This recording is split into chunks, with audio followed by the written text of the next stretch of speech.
नमस्कार, आप देख रहे हैं लाइव इंडिया हर पल। मैं हूं आपके साथ रेखा मिश्रा। जयराम महतो के साथ खेला हो गया, ये बातें हम इसलिए कह रहे हैं चूंकि रिजवान क्रांतिकारी, जिन्हें जयराम महतो की पार्टी ने गांडे विधानसभा सीट से अपना कैंडिडेट बनाया था, उन्होंने अपने तमाम कार्यकर्ताओं के साथ जेएमएम यानी कि हेमंत सोरेन की पार्टी में वो शामिल हो गए हैं। और अभी तक जो क्रांतिकारी रिजवान ये कहते थे कि आने वाले दिनों में जयराम महतो राज्य के मुख्यमंत्री बनेंगे, उन्होंने रातों रात अपना पाला बदल लिया और जयराम महतो के साथ और उनकी पार्टी के साथ खेला कर दिया। इस खबर के बारे में दर्शकों को मालूम है, लेकिन आखिर क्या वजह है कि उन्होंने ऐसा किया है, अभी तक इसकी कोई आधिकारिक पुष्टि सामने नहीं हो पाई है कि आखिर क्या उनकी नाराजगी थी। चूंकि वहां से वो कैंडिडेट भी थे, उन्हें उम्मीदवार बना दिया गया था, कई मोर्चों पर उन्हें जयराम महतो के साथ देखा भी गया था, लेकिन उम्मीदवार बनाए जाने के बाद भी किस वजह से नाराजगी हुई कि रातों रात उन्होंने अपना पाला बदल लिया है, यही जानने के लिए हमारे साथ जेएलकेएम के प्रवक्ता विजय जी जुड़ चुके हैं। सीधे उनका रुख करेंगे।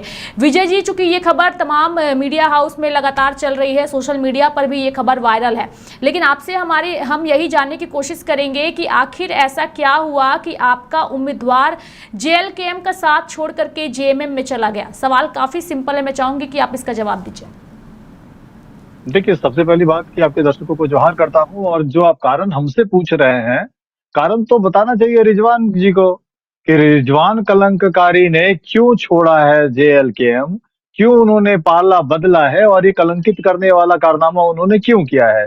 क्या पार्टी की ये गलती थी कि एक बार उनको बाहर करने के बाद दोबारा 13-14 महीना पहले हम लोगों ने उनको पार्टी में लिया था? पार्टी की क्या ये गलती थी कि लोकसभा के दौरान हम लोगों ने उनको एक बड़ा चेहरा बनाया? पार्टी की ये गलती थी क्या कि उनको हम लोगों ने जयराम महतो जी के बाद दूसरा सबसे बड़ा चेहरा बनाकर मंचों पर स्थापित किया? क्या पार्टी की ये गलती की थी लाखों की भीड़ को संबोधित करने का मौका दिया ताकि वो अपने आप को ग्रूम कर सके, अपने आप को बड़ा बना सके? उन्होंने इसका फायदा, इस अवसर का फायदा खुद को बेचने के लिए लगाया है। तो वो क्यों बिके हैं, ये सवाल आप रिजवान कलंककारी से पूछिए।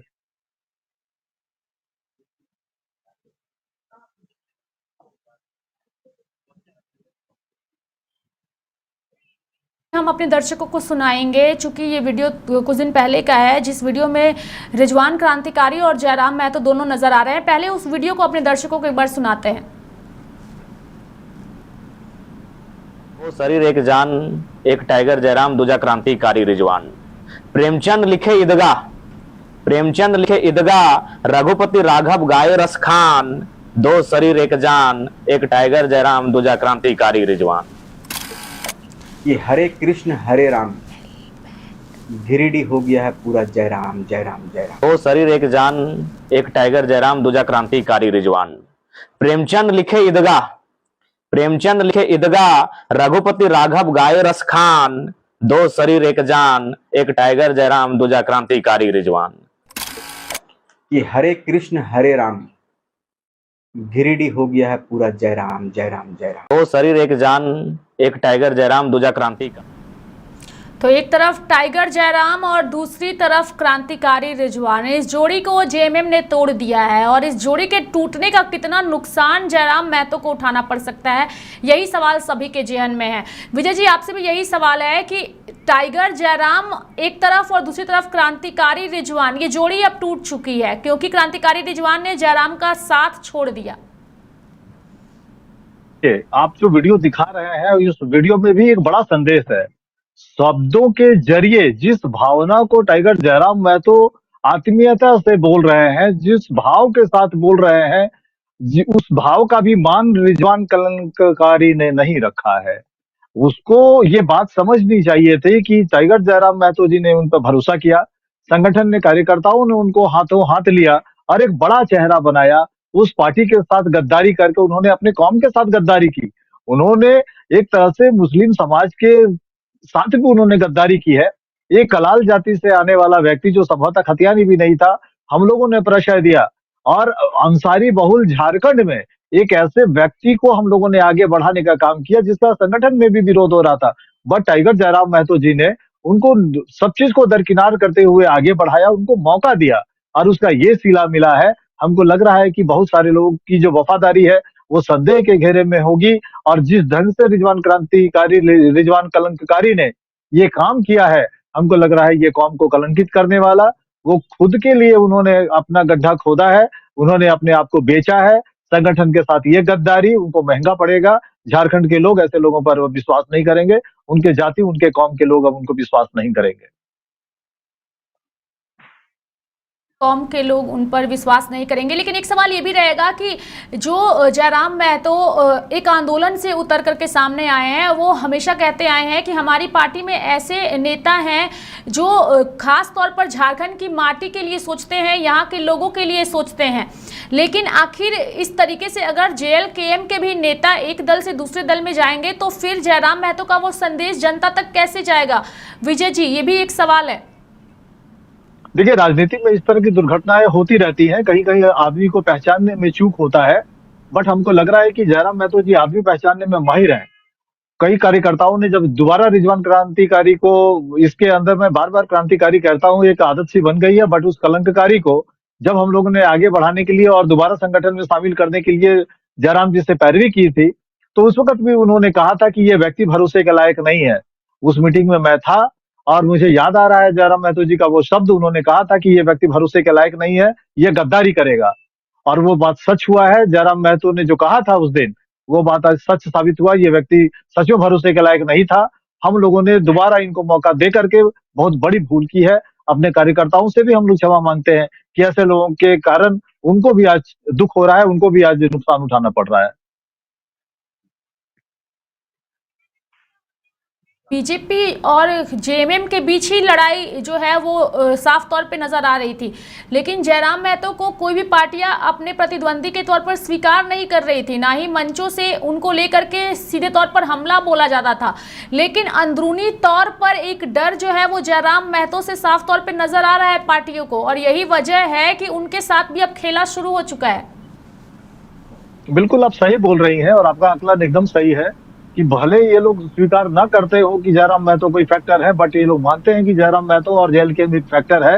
यही कारण है कि ये लोग बड़ा बड़ा षड्यंत्र कर रहे हैं और राज्य का मुख्यमंत्री स्वयं इस तरह के षड्यंत्र में शामिल है। हमको ये कहते हुए बड़ा अफसोस भी हो रहा है कि मतलब अपनी पत्नी को राजनीतिक संरक्षण देने के लिए उन्होंने एक गद्दार को खरीदा है, लेकिन ये गद्दार जो है वो उनके साथ भी गद्दारी करेगा। आज कुछ माकूल कीमत उसको मिली होगी तो आपके साथ बिका है। लेकिन मैं हेमंत सोरेन जी से भी कहना चाहता हूं, जिस दिन आपसे ज्यादा कीमत कोई इसको देगा, वो आपके साथ भी गद्दारी करके उसके साथ चला जाएगा। यह व्यक्ति भरोसे के लायक नहीं था। भरोसे के लायक नहीं था। लेकिन जनता और जो आपकी पार्टी के कार्यकर्ता हैं, उन्हें अब आप लोग कैसे मनाइएगा? क्योंकि ऐसा भी नहीं है कि आपने रिजवान क्रांतिकारी को टिकट नहीं दिया, आपने उन्हें टिकट दिया और कल्पना सोरेन के खिलाफ टिकट दिया। हालांकि हम कल्पना सोरेन और जयराम महतो की तुलना नहीं करते, लेकिन ये दो चेहरे इस वक्त झारखंड की राजनीति में काफी चर्चा में है। एक वो चेहरा जो एक आंदोलन से उभर करके सामने आया है, और दूसरा वो चेहरा है जिन्हें विरासत में चीजें मिली है, चाहे वो शिबू सोरेन की पत्नी, माफ करिएगा, बहू के रूप में मिला हो, या झारखंड के मुख्यमंत्री हेमंत सोरेन की पत्नी के रूप में मिला हो। लेकिन ये दो चेहरे झारखंड की राजनीति में चर्चा में बने हुए हैं। विजय जी। बिल्कुल बिल्कुल बिल्कुल। देखिए, जहां तक टाइगर जयराम महतो जी का प्रश्न है, वो संघर्ष के रास्ते यहाँ तक पहुंचे हैं। आज झारखंड लोकतांत्रिक क्रांतिकारी मोर्चा के केंद्रीय अध्यक्ष है, बेरमो से और डुमरी से वो उम्मीदवार है। आपको मानना पड़ेगा कि संघर्ष की उपज, आंदोलन की उपज, अपनी निष्ठा, अपनी कार्यशैली और अपनी वाणी के जरिए, अपनी ओजस्वी भाषण के जरिए झारखंड की जनता के दिलों पर वो राज करते हैं। और दूसरा जो नाम आपने लिया है कल्पना सोरेन मुर्मू जी का, वो नेपोटिज्म की उदाहरण है, वो वंशवाद की उदाहरण है। गुरु जी की पुत्रवधू है, हेमंत जी की पत्नी है। परिवार को आगे बढ़ाने का जो परंपरा रहा है झारखंड मुक्ति मोर्चा के अंदर, ये कोई मुकाबला नहीं है। टाइगर जयराम महतो के साथ इस तरह का मुकाबला नहीं हो सकता है, कोई जोड़ नहीं हो सकता है। चम्मच जिसको कहते हैं ना कि बोर्न विथ गोल्डन स्पून, तो वही चीज हुआ है। जो लोग सोने की चम्मच लेकर पैदा हुए हैं, तो कल्पना सोरेन उसी परिपाटी की है। और संघर्ष से उपजा हुआ व्यक्ति और आंदोलन से उपजा हुआ व्यक्ति, अपने भाषणों के जरिए लोगों के दिलों पे राज करने वाला व्यक्ति, दोनों के बीच में कोई मुकाबला नहीं है। सवाल आपसे ये भी रहेगा, चूंकि गांडे विधानसभा में दूसरे चरण के तहत चुनाव होने हैं और अब रातों रात जो है वो आपकी पार्टी का कैंडिडेट JMM में चला गया है, और आज नाम वापसी का अंतिम दिन भी है, यानी कि अब कोई विकल्प भी नहीं है। एक बड़ा खेला करने की कोशिश की गई है। विजय जी। नहीं, बिल्कुल जो खेला करने की कोशिश की गई है, देखिए ये जो अपभ्रंशिता लोकतंत्र के अंदर आई है, ये भारतीय जनता पार्टी का देन है। हॉर्स ट्रेडिंग, विधायकों की खरीद फरोख्त, उम्मीदवारों का बादला बदलना, ये जो अपभ्रंशिता है लोकतंत्र के अंदर, ये भारतीय जनता पार्टी लेकर के आई है। और अब कुछ दल इस चीजों को सीख रहे हैं, कुछ दल इस तरह के रास्तों पर चलने की गलती कर रहे हैं, लोकतंत्र को कलंकित कर रहे हैं। लेकिन हमको लग रहा है कि पिछले 6 महीने के दौरान झारखंड मुक्ति मोर्चा जिस ढंग से चालबाजियां कर रहा है, उनकी चालबाजियों के कारण भारतीय जनता पार्टी तो परेशान थी। लग रहा है कि अब हम लोग के ऊपर भी इन लोगों ने हाथ डाला है। ये बालू चोरी, कोयला चोरी, अफसरों के ट्रांसफर पोस्टिंग, पैसा खाने वाले, भ्रष्टाचार में आकंठ डूबी हुई हेमंत सोरेन सरकार के पास इसी तरह के विकल्प बच गए हैं अपने लोगों को आगे बढ़ाने के लिए। और ये जो तोड़-जोड़ उन्होंने की है, वो झारखंड मुक्ति मोर्चा के दूसरे उम्मीदवार के फेवर में नहीं की है। उन्होंने स्वयं अपनी पत्नी के फेवर में की है। आप समझ सकते हैं कि एक शाहजहां था जिसने ताजमहल बनवा दिया अपनी बेगम के लिए। और अब तो ये उदाहरण इतिहास भी देगा कि एक ऐसे नेतृत्वकर्ता भी हैं, कार्यकारी अध्यक्ष हैं झारखंड मुक्ति मोर्चा का, जिन्होंने अपनी पत्नी को बचाने के लिए हमारे गद्दार को खरीद लिया। ये कलंकित करने वाला कारनामा है, ये चीज नहीं होना बिल्कुल चाहिए था। बिल्कुल ये जो खबर है ये झारखंड की राजनीति के लिए इसलिए बड़ी है क्योंकि एक तरफ जयराम महतो को अपने प्रतिद्वंदी के तौर पर खुल करके मंचों पर नेता कुछ कहते नहीं हैं और ना ही उनके खिलाफ बोलते हैं, लेकिन जिस तरीके से उनकी पार्टी को तोड़ा जा रहा है और कार्यकर्ता उनकी पार्टी के कार्यकर्ताओं को अपने दल में शामिल कराया जा रहा है, ये बता दे रहा है कि सभी पार्टियां जो हैं वो जयराम महतो से डरी नजर आ रही है, भले ही वो कुछ कहे नहीं। लेकिन ये चुनाव आपकी पार्टी के लिए कितना चुनौतीपूर्ण हो सकता है, क्योंकि एक तरफ धनबल दिख रहा है, चाहे वो बीजेपी में दिखे या जेएमएम में दिखे या कांग्रेस में दिखे, और दूसरी तरफ आपकी पार्टी जो कि जनता से जुड़ी हुई पार्टी है, तो कितना टफ होगा ये चुनाव आप लोगों के लिए? देखिए, जहां तक धनबल का प्रश्न है और जनबल का प्रश्न है, आपको पता है कि धनबल लोग खर्च करते हैं जनबल को हासिल करने के लिए। और ये जनबल पार्टी के साथ स्वतः जुड़ा हुआ है। लेकिन जिस ढंग की घटनाएं हुई हैं, निश्चित तौर पर कार्यकर्ताओं का मोराल गिरता है ऐसे गद्दारों के कारण, जिसको कल हम लोग सर पे उठाकर घुमा रहे थे और आज उसने गद्दारी की है। कार्यकर्ताओं को का जो मोराल है उससे निश्चित तौर पे उस पे असर पड़ता है। लेकिन ये कुछ हम लोग के लिए भी ये सबक है, हम लोग भी लोगों को पहचानने में और किनको आगे बढ़ाना है और किनको आगे नहीं बढ़ाना है। हमको लग रहा है कि ये जो प्रयोगात्मक राजनीति हम लोग कर रहे हैं और जो लिबरल पॉलिटिक्स हम लोग कर रहे हैं, हम लोग को भी हार्ड एंड फास्ट होने की जरूरत है, थोड़ा प्रोफेशनल होने की जरूरत है, लोगों को पहचान करके आगे बढ़ाने की जरूरत है। तो कहीं न कहीं चूक हम लोगों से भी हुई है, ऐसे गद्दारों को आगे बढ़ा करके पार्टी ने भूल की है। यही कारण है कि देखिए, मैं पिछले दिनों भी एक बयान दे रहा था, मैंने उस वहाँ कहा था कि मुस्लिम समुदाय में एक रहनुमा को आगे बढ़ाने से बेहतर है कि कई एक रहनुमाओं को वहां से उभारा जाए। एक इस तरह के लोगों को प्रश्रय नहीं देना चाहिए। बेहतर होगा कि 10-12 चेहरे मुस्लिम कौम से आए और सभी मिलकर के नेतृत्व करें, अपनी कौम की आवाज उठाए, संगठन के भीतर भी और मौका मिले तो सरकार के भीतर भी। तो ये जो एकल राजनीति का जो तरीका है, हमको लग रहा है ये खतरनाक साबित हुआ है और रिजवान के मैटर पर पार्टी ने भरोसा करके गलती की है। आगे पार्टी इस तरह का गलती नहीं करेगी, किसी एक व्यक्ति के भरोसे संगठन नहीं रहेगा। मुस्लिम समुदाय से लगभग 1 दर्जन चेहरों को पार्टी को कैसे उभारे, इसको लेकर के अब प्रयास किया जाएगा। चूंकि हम अभी ये जो कार्यक्रम कर रहे हैं इसे इस वक्त कई दर्शक देख भी रहे हैं और कमेंट में कुछ सवाल भी कर रहे हैं। मैं जो दर्शक हैं उनके सवालों को भी एक बार आपसे लेना चाहूँगी। अभी ये जो क्रांतिकारी रिजवान ने आपकी पार्टी के साथ किया है, कुछ दर्शक कमेंट कर रहे हैं संजय मेहता को लेकर के कि संजय मेहता आपकी पार्टी के लिए काफ़ी ईमानदार थे, लेकिन आप लोगों ने उनके साथ वो ईमानदारी नहीं निभाई और इसी का नतीजा है कि रिजवान क्रांतिकारी जैसे नेता सामने आ रहे हैं। जो दर्शकों के सवाल है, मैं चाहूँगी उसके भी जवाब आप दीजिए। अब संजय मेहता के साथ क्या हुआ है, मैं उस फ्लैशबैक पे जाना नहीं चाहता था, बट अगर किसी सम्मानित दर्शक ने एक सवाल पूछा है तो मैं निश्चित तौर पे जवाब दूंगा। और वो दर्शक जरा संजय मेहता से पूछे कि उनके पास 2-2 नई गाड़ियां कहां से आ गई, रामगढ़ के फैक्ट्री से पैसा किसने उठाया, किसने मनीष जायसवाल से पैसा लिया, किसने संगठन को लोकसभा के दौरान बेचने की कोशिश की, किसने मांडू, रामगढ़, बड़का गांव जैसे सीटों की मांग की थी और जब टिकट नहीं मिला, इसके बाद उन्होंने अलग धारा पकड़ी। जयराम महतो जी ने उनको मंच दिया, उनको लोकप्रियता दी, संजय मेहता ने भी बेचने का काम किया। और अभी जो दर्शक पूछ रहे हैं, जरा उनसे ये पूछिए कि बड़का गांव से उन्होंने नाम वापस लिया है, संजय मेहता बड़का गांव में कितने में मैनेज हुए हैं, जरा उस दर्शक को संजय मेहता से भी पूछना चाहिए। संजय मेहता या दूसरे लोगों को पार्टी ने आगे बढ़ाने में कोई कसर नहीं छोड़ा, हर वक्त मौका दिया कि वो आगे बढ़े, अपना चेहरा बनाए और अपनी राजनीतिक जमीन तैयार करें। लेकिन उसको इसलिए आगे नहीं बढ़ाया गया था कि वो अपनी राजनीतिक जमीन को बेचे, चेहरा बनाए हमारे संगठन में, जेएल कैंप में, टाइगर जयराम महतो जी के मंचों में, और खुद को जाकर किसी के बंद कमरे में बेचे। ये इसके लिए किसी चेहरे को नहीं बढ़ाया जाएगा। हमको लग रहा है कि संजय मेहता के साथ पार्टी ने जो भी किया है, वहां भी गद्दारी हुई है। संजय मेहता के साथ पार्टी का सलूक एकदम सही था। बेवजह की मांग, ब्लैकमेलिंग का तरीका संजय मेहता का ठीक नहीं था। संजय मेहता को पहले बाहर करना चाहिए था। वो 3-3 बार उनको अनुशासन समिति का नोटिस मिला। वो पैसा लेने का, गुटबाजी करने का बहुत सारे आरोप है। कई बार तो हम जैसे लोगों ने उनकी मदद की है। तो ऐसे हालात में जो दर्शक पूछ रहे हैं, उनको संजय मेहता से भी पूछना चाहिए। विजय जी, कोई पंकज मेहता है जो लगातार कमेंट कर रहे हैं और अपनी तरफ से संजय मेहता जिंदाबाद के नारे लगा रहे हैं, लेकिन कुछ समर्थक ये भी हैं जो टाइगर जयराम के जी बोलिए, कुछ कह रहे हैं आप? वो संजय मेहता के चमचे होंगे, तो चमचों का जवाब देने के लिए हम यहाँ नहीं बैठे हुए हैं। संजय मेहता सवाल करेंगे तो संजय मेहता को जवाब दे दिया जाएगा। नहीं, ये हम दर्शकों का सवाल इसलिए ले रहे हैं क्योंकि जो दर्शक है वो किसके साथ जुड़े हैं वो अलग बात है, लेकिन मैं चाहूंगी कि अगर वो आपको इस वक्त सुन रहे हैं तो आप उन चीज़ों का जवाब इसलिए दीजिए क्योंकि वो आपको सुन भी रहे हैं। क्योंकि यहाँ पे टाइगर जयराम महतो के भी समर्थक है जो अपनी ओर से उनको जवाब भी दे रहे हैं, लेकिन हमारा सवाल फिलहाल यहाँ पे ये है कि जयराम महतो की एक फैन फॉलोइंग है जो सोशल मीडिया पर काफ़ी दिखती है। क्या ये फैन फॉलोइंग सही मायने में झारखंड की राजनीति में भी परिवर्तित हो सकती है?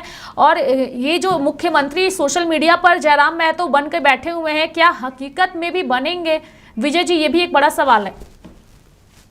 देखिए, सबसे पहली बात कि जहां तक सोशल मीडिया या फैन फॉलोइंग के जरिए राजनीतिक परिवर्तन की बात कर रहे हैं या वोट बैंक में कन्वर्ट करने की बात कर रहे हैं, तो लोकसभा के दौरान हम लोगों ने इसको साबित किया है कि 8.5 लाख से अधिक मत मिले हैं पार्टी को। स्वयं टाइगर जयराम महतो जी को 3,47,000 मत मिले गिरिडीह लोकसभा के अंदर। तो हमको लग रहा है कि उस चुनाव के अंदर जो परफॉर्मेंस पार्टी का रहा है, तो हम लोगों ने फैन फॉलोइंग को, हम लोगों ने समर्थकों की भीड़ को वोट में कन्वर्ट करने का जो प्रयोग था, वो हम लोगों ने सफलतापूर्वक करके दिखाया है। इसलिए जो बात ये कर रहे हैं, उस बात को लेकर के मैं और ऐड ऑन करना चाहता हूं कि एक संजीदा राजनीतिक विकल्प बनने की तरफ अग्रसर झारखंड लोकतांत्रिक क्रांतिकारी मोर्चा के केंद्रीय अध्यक्ष के प्रति राज्य के लोगों का भरोसा है, राज्य के लोगों का विश्वास है। उस विश्वास को लेकर के पार्टी आगे बढ़ रही है।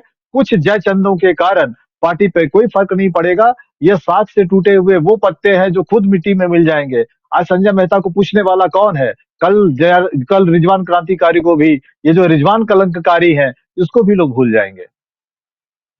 चलिए, एक आपसे आखिरी सवाल ये रहेगा विजय जी कि झारखंड की राजनीति में जयराम महतो चर्चित हैं, इसमें कोई दो राय नहीं है, और लोकसभा में जिस तरीके से उन्होंने बेहतर प्रदर्शन किया, अब ये सवाल भी करना गलत होगा कि वो सोशल मीडिया के मुख्यमंत्री हैं, क्योंकि उन्होंने साबित किया है कि वो झारखंड की राजनीति के लिए एक परफेक्ट नेता हैं और उन्होंने अपनी ईमानदारी हर वक्त जो है वो कायम रखी है। लेकिन पार्टी के अंदर ये जो टूट हो रही है, इसे आगे आप लोग कैसे बचा करके रख पाइएगा? क्योंकि धन बल का ही प्रयोग हो रहा है, तभी नेता जो हैं वो पाला बदल रहे हैं उम्मीदवार होने के बावजूद।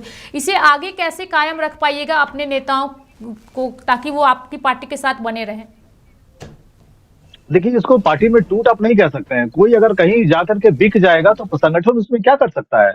हाँ, एक चीज आप जरूर हम लोग को कह सकते हैं कि हम लोगों ने लोगों को पहचानने में भूल की है। ये बात मैं स्वीकार करता हूं कि कुछ गद्दारों को भी, कुछ बिकने वाले लोगों को भी हम लोगों ने जगह दी है। जो लोग कल तवाइफों की आलोचना करते थे, हमको लग रहा है कि सिक्के की खनक देख के वो खुद भी अब कहीं जाके कोठे पर बैठ गए हैं। तो ऐसे लोगों को हम लोगों ने अपने साथ मिलाने की गलती की है। हम लोगों को अफसोस है इस बात का। लेकिन एक बात मैं कहना चाहता हूं कि उनके साथ जो 10 चमचे घूम रहे हैं, जो दलाली में और बालू चोरी में पकड़ाए थे, हमको लग रहा है कि संगठन से चूक हुई थी उसी वक्त जब वो टुंडी इलाके में वो कांड हुआ था। उसी वक्त बनी हुई चिट्ठी को रोकना हमको लग रहा है कि भूल हुई थी। वो चिट्ठी आगे बढ़ाना चाहिए था। उसी वक्त रिजवान कलंककारी के ऊपर कार्रवाई होनी चाहिए था। उसी कलंक के कारण उसको पार्टी से बाहर करना चाहिए था। पार्टी ने मौका देकर के, समय देकर के दूसरी गलती की है। आगे ऐसी भूल नहीं होगी। रही बात कि जो सुचिता के, जो राजनीतिक सुचिता की जो बात होती है, देखिए, जो व्यक्ति जिस संगत में रहेगा वैसा ही बनेगा। कोई नेता अगर राजनेताओं के साथ बैठेगा, अगर राजनीतिक समझ के लोगों के साथ बैठेगा, तो वो राजनेता बनेगा। और अगर कोई नेता दलालों के बीच में रहेगा, कम अकल लोगों के बीच में रहेगा, तो वो दलाल ही बनेगा। तो जिस ढंग की दलाली रिजवान कलंककारी ने की है, उसके संगत का असर है, उसके खुद के जो परवरिश है उसका असर है। जिस ढंग के बैकग्राउंड से वो आ रहे थे, हम लोग को भी पहले समझ में आना चाहिए था, लेकिन एक बात है, जिस कौम की राजनीति वो कर रहे थे, उस कौम को उन्होंने आज बेच दिया है, कहीं न कहीं उस कौम को कलंकित किया है। हमको लग रहा है कि रिजवान ने एक बड़ा कलंक अपनी कौम पर, अपने माथे पर, और झारखंड मुक्ति मोर्चा ने खुद अपने दामन पे लिया है, ये मैं कहना चाहता हूँ। हम लोगों ने मौका दे करके कोई गलती नहीं की थी, और ऐसे कुछ गद्दार अगर अभी भी संगठन में बने हुए हैं, तो मैं तो उनसे कहना चाहता हूँ कि आप अपने आप को इस तरह के घटनाओं से सबक लीजिए, रोल बैक कीजिए। गलत प्रैक्टिस में इंडल्ज हैं तो सही रास्ते पर चलिए, राजनीति में है तो राजनीतिक तरीके से काम कीजिए। दलाली करनी है तो संगठन से बाहर जाइए, या फिर हम लोग भी चिन्हित करेंगे, ऐसे लोगों को शॉर्टलिस्ट करके बाहर करेंगे। चलिए, तो आप लोगों की ओर से भी चिन्हित किया जाएगा ऐसे लोगों को, लेकिन ज़रूरत है ऐसे नेताओं को पहचानने की और सही वक्त पर सही फैसले भी लेने की। बहुत बहुत धन्यवाद विजय जी हमारे साथ जुड़ने के लिए और तमाम जानकारियां देने के लिए। तो जयराम महतो की पार्टी JLK के साथ गांडे विधानसभा सीट पर जो है वो हेमंत सोरेन ने खेला कर दिया और रिजवान क्रांतिकारी को अपने दल में रातों रात शामिल कर लिया। आज दूसरे चरण के जो मतदान होंगे 20 नवंबर को, उसके नाम वापसी के आज अंतिम दिन है और उससे पहले ही खेला हो गया है जयराम महतो के साथ, यानी कि उनकी पार्टी को गांडे विधानसभा में एक बड़ा नुकसान भी हुआ है और इसका जवाब आने वाले दिनों में जनता कैसे देगी, ये आने वाला वक्त ही तय करेगा। मेरे साथ फिलहाल अभी के लिए इस बुलेटिन में इतना ही। आप देखते रहिए लाइव इंडिया हर पल। नमस्कार।